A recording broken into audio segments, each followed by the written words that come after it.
创作甘露水的台湾艺术家黄土水1895年伫咧网咖出世，伊一世人短短36年就捌入选日本帝展世界。伊虽然受到是日本教育，不过伊总是想要做出有台湾代表性的作品。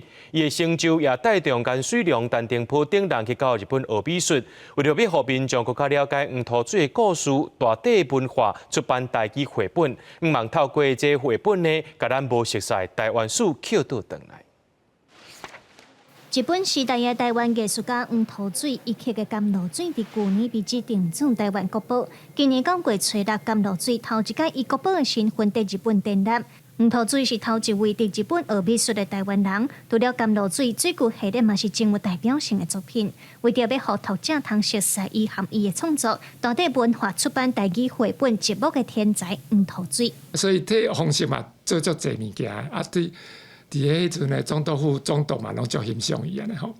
啊，毋过伊无因为安尼袂记家己是台湾人，吼啊，伊伫咧创作的过程当中，伊伫咧找讲啥物物件会当代表台湾，吼啊，尾仔就是水牛，所以咱会当看到伊后期吼足侪甲水牛相关的迄个作品嘛吼。黄土水1895年伫台北网咖出世，捌入选日本帝展世界。作者指出，入选帝展对当时台籍的艺术家来讲是真公平的代志。伊的成就嘛鼓励颜水良、陈定波等人去日本学美术。绘本的总编辑表示，希望透过这本绘本带动读者对台湾艺术家的兴趣甲认识。我们其实超熟反骨、发疯、割耳朵，我甚至去看过反骨的墓2次。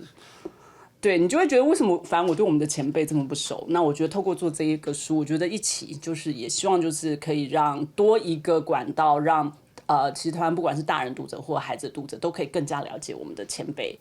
为着要让读者对黄土水有愈深的了解，出版社也搁设计报纸专刊，除了推荐相关册单，嘛和作者分享做这个绘本的本身。作者表示，黄土水这个绘本是以日本时代台湾人物系列绘本的第2本，打算要搁出3本，让大家了解过去台湾各领域出场的人物。记者卢尚如、郑俊尧台北报道。